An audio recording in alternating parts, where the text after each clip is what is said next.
अस्सलाम वालेकुम, welcome to my channel Fatima study world. उम्मीद करती हूँ आप सब खैरियत से होंगे। तो चलें अपने लेक्चर को स्टार्ट करते हैं।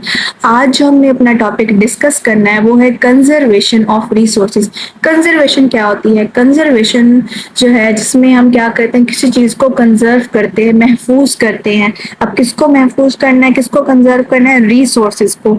हमने अपने प्रीवियस लेक्चर में ये देखा था कि जो नेचुरल रिसोर्सेज होते हैं वो एक लिमिटेड अमाउंट में हमारी अर्थ पर प्रेजेंट है। अब वो लिमिटेड तो है लेकिन वो साथ ही साथ नॉन रिन्यूएबल भी है। नॉन रिन्यूएबल क्या होता है कि जिसमें हम उसको एक बार यूज तो कर लेते हैं लेकिन उसको हम दोबारा से रिन्यू नहीं कर सकते, मीन्स के दोबारा से उसको बना नहीं सकते, तो वो नॉन रिन्यूएबल कहलाता है। नॉन रिन्यूएबल में जैसे कि हमारे मिनरल्स आ जाते हैं, ये तमाम चीजें आ जाती हैं। ठीक है, अब हम ऐसा क्या करें जिससे जो हमारे रिसोर्सेज हैं वो कंजर्व रहे। ठीक है, तो इसको हम डिटेल में डिस्कस करते हैं। Fossil fuels are present on the earth in limited quantities. Their unwise use must be stopped and they need to be conserved. तो वही बात है कि मैंने आपको बताया कि जो फॉसिल फ्यूल्स हैं हमारे, वो हमारी अर्थ पे लिमिटेड क्वांटिटीज में है। अब इनका जो यूज होता है, अनवाइज यूज, उसको स्टॉप किया जाए और जो है इनको कंजर्व किया जाए।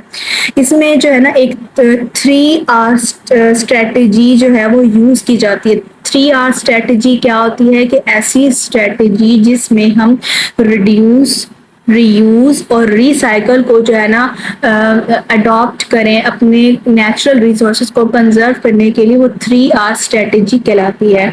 ठीक है, अब रिड्यूस का मतलब क्या होता है? कम कर देना। रीयूज दोबारा से इस्तेमाल करना। रिसाइकल का मतलब है री दोबारा cycle. First of all reduce, reduce का मतलब होता है कम कर देना। ये ऐसी स्ट्रेटेजी है जिसमें क्या होता है कि जो हमारे नेचुरल रिसोर्सेज है, जैसे कि हमारे जो फॉसिल फ्यूल में हमारा फ्यूल आ जाता है या पेट्रोलियम वगैरह आ जाती है, उसको हम उसके इस्तेमाल को हम कम कर दें। कम कैसे करेंगे कि जैसे कि एक पब्लिक ट्रांसपोर्ट है और एक पर्सनल कार्स वगैरह है, हम क्या करेंगे कि ना हम पर्सनल कार जैसे कि हमारी मोटर बाइक वगैरह या कार वगैरह, उनको इस्तेमाल करने की बजाय हम अपनी जो पब्लिक ट्रांसपोर्ट जैसे कि हमारी बसेस और ट्रेन वगैरह उनका इस्तेमाल करें। इससे क्या होगा, जो हमारी पेट्रोलियम उसका यूज कम होगा।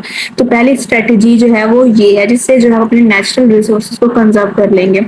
नेक्स्ट आ जाती है रीयूज। रीयूज में क्या होता है कि जो जैसे कि हमारे क्लॉथ्स वगैरह हैं, उसमें ना क्लॉथ्स वगैरह जो हम खुद यूज करते हैं उसके बाद अभी वो इतने जो है ना वो इतनी बुरी हालत में नहीं होते, मीन्स उनको दोबारा से रीयूज किया जा सकता है। उनको हम किसी और को दे दें ताकि वो उसको यूज कर ले, उसको पहन ले, तो ये क्या होता है, रीयूज के अंदर आ जाता है। मीन्स के जो हमारे जो रिसोर्सेज हैं उनको दोबारा से इस्तेमाल करें, बजाय कि उनको जो है ना हम वेस्ट कर दें या फेंक दें।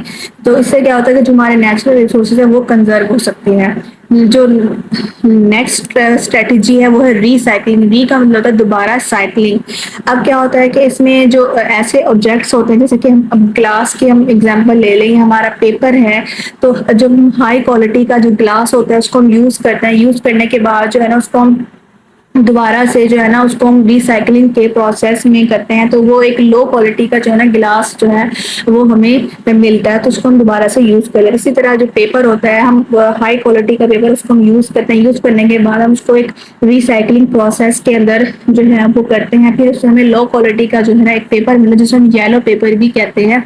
तो ये तमाम चीजें है ना ये रिसाइकलिंग के अंदर आती है। इससे क्या होता है कि ना अगर हम इस 3R स्ट्रेटजीज को यूज करें, अपनी हैबिट बना लें, तो जिससे उससे क्या होगा कि जो हमारी जो वो है क्या कहते हैं, हमारा जो रिसोर्सेज है वो कंजर्व हो जाएंगे। अब रिसाइकलिंग में एक और चीज आती है जैसे कि प्लास्टिक बैग्स वगैरह होते हैं, उनको भी हम दोबारा से यूज कर सकते हैं रिसाइकल करके।